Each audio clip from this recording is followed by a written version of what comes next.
जय भोलेनाथ की शिव महापुराण कथा।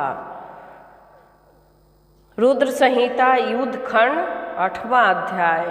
विश्वकर्मा द्वारा निमित्त सर्वदेवमय दिव्य रथ का निर्माण। व्यास जी बोले, हे सनत कुमार, हे सर्वज्ञ, हे शैव प्रवर, हे सन्मते, हे तात, आपने परमेश्वर की यह अद्भुत कथा सुनाई। अब आप सर्वदेवमय परम दिव्य रथ के निर्माण का वर्णन कीजिए, जिसे बुद्धिमान विश्वकर्मा ने शिव जी के लिए निमित्त किया है। सूत जी बोले, उन व्यास जी के इस वचन को सुनकर मुनीश्वर सन्नत कुमार शिव जी के चरण कमलों का स्मरण करके कहने लगे। सन्नत कुमार बोले, हे व्यास, हे महाप्राज्ञ, हे मुने, मैं शिव जी के चरण कमलों का ध्यान कर अपनी बुद्धि के अनुसार रथ आदि के निर्माण का वर्णन करूँगा। आप उसका श्रवण करें। विश्वकर्मा ने रुद्रदेव के सर्वलोकमय तथा दिव्य रथ को यत्न से आदर पूर्वक बनाया। यह सर्वसम्मत तथा भूतमय रथ स्वर्ण का बना हुआ है। उसके दाहिने चक्र में सूर्य एवं बाएं चक्र में चंद्रमा विराजमान थे। हे विपेंद्र, दाहिने चक्र में 12 अरे लगे हुए थे। उन अरों में 12 आदित्य प्रतिष्ठित थे और बायां पहिया 16 अरों से युक्त था। हे सुवर्त, बाएं पहिए के 16 अरे चंद्रमा को 16 कलाएं थी।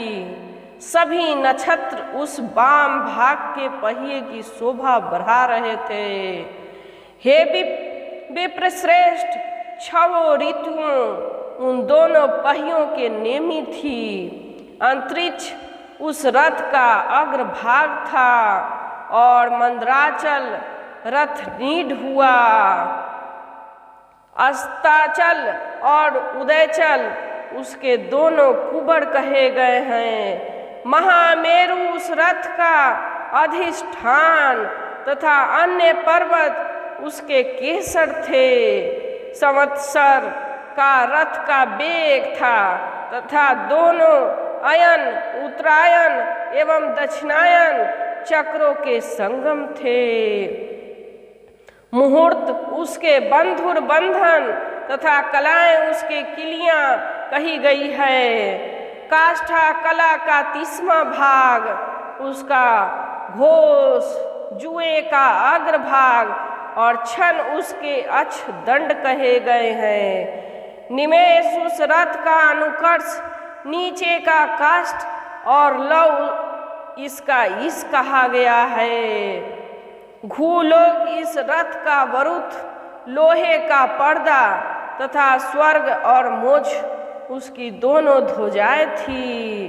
ब्रह्म और कामदुग्ध उसके जुए के दोनों सिर कहे गए हैं।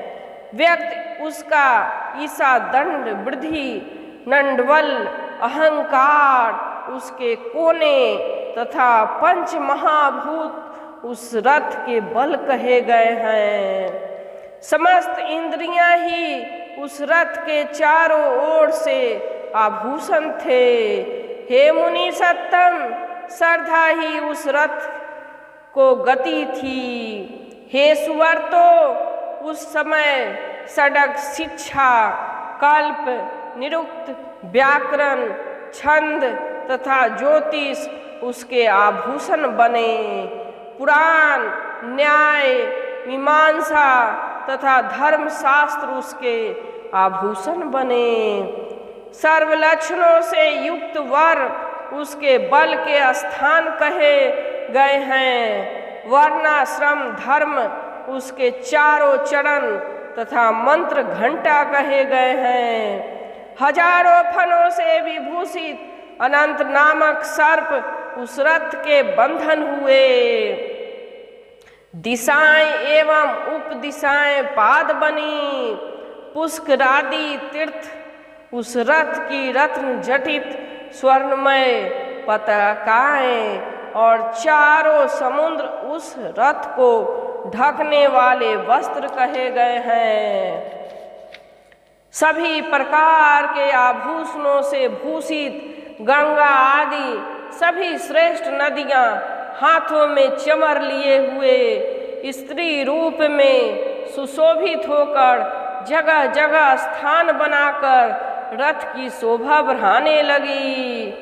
आवा आदि सातों वायु स्वर्णमय उत्तम सोपान बने एवं लोकालोक पर्वत उस रथ के चारों ओर उप सोपान बने।